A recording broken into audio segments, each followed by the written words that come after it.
Bonjour à toutes, mesdames et messieurs, chers partenaires de la transmission de la mémoire, chères enseignantes, chers enseignants, chers élèves, chers chercheurs, chercheuses, représentants et représentantes des associations. C'est avec un profond sentiment de responsabilité, mais aussi d'émotion et de reconnaissance que j'ai l'honneur d'ouvrir cette journée de promotion du décret mémoire de la Fédération Wallonie-Bruxelles. Une journée qui nous réunit autour d'un engagement commun, celui de ne jamais oublier, de toujours comprendre et de sans cesse transmettre.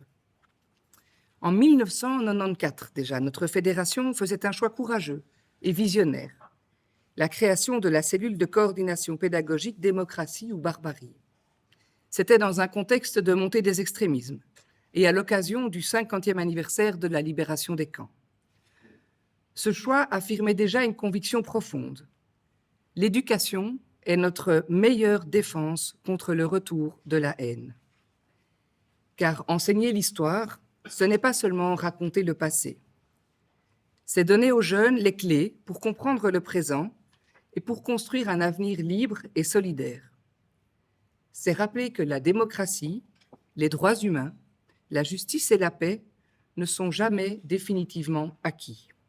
Ils doivent être transmis, expliqués, vécus et défendus chaque jour.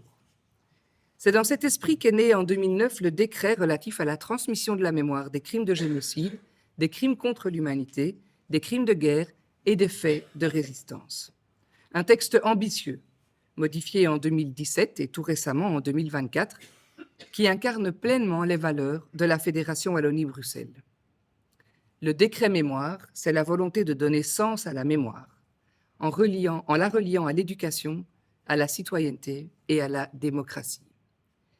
Il vise à transmettre les faits du passé pour mieux comprendre le présent et construire l'avenir, à favoriser la réflexion critique et le développement d'une citoyenneté responsable, à offrir des outils, des formations et des ressources qui rendent la mémoire vivante et accessible à toutes et tous. Pour cela, il peut s'appuyer sur des acteurs essentiels. Le Conseil de la transmission de la mémoire, les centres pluridisciplinaires de ressources et labellisés, mais aussi les enseignantes et les enseignants, les associations, les chercheuses et les chercheurs qui, ensemble, tissent le fil d'une mémoire partagée, exigeante et profondément humaine.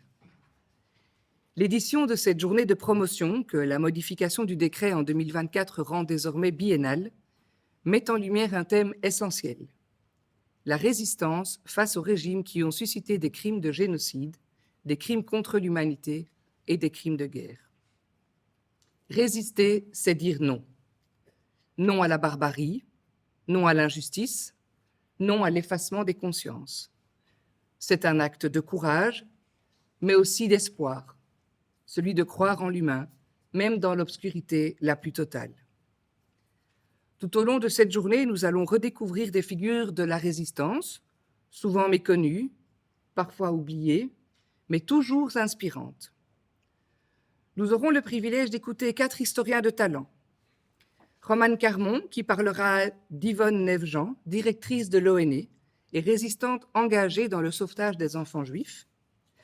Frédéric Craet, directeur de la Fondation Auschwitz, qui reviendra sur la révolte du Sonderkommando à Auschwitz. Et enfin, Chantal Kestelot et Fabrice Marten du CG Soma, qui partageront leurs recherches et ressources sur la résistance.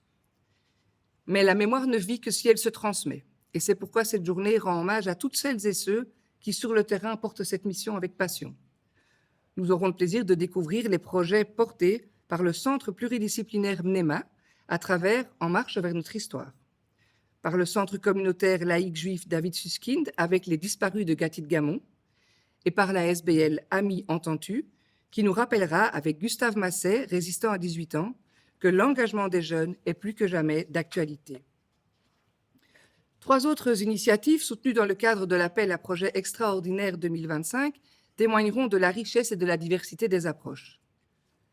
La Maison des Résistances et son documentaire sur André Liégeois, dernier résistant belge métis d'origine congolaise.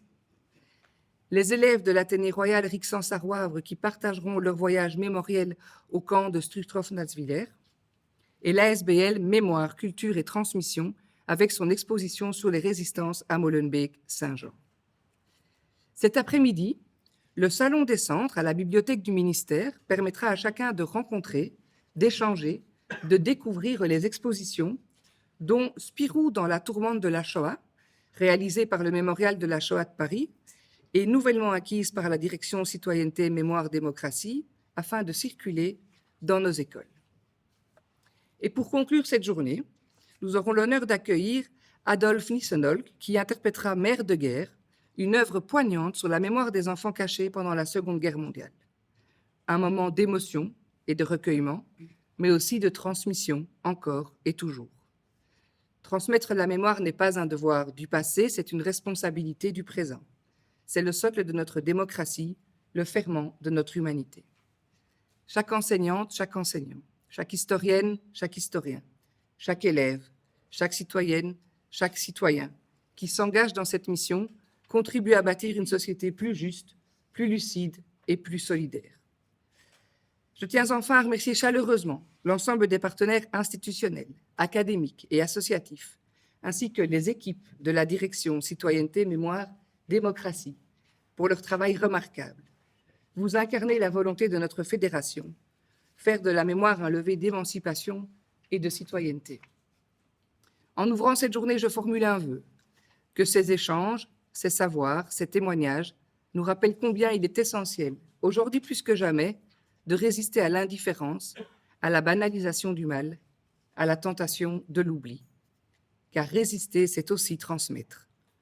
Je vous souhaite à toutes et tous une journée riche en réflexion, en émotions et en partage. Je vous remercie.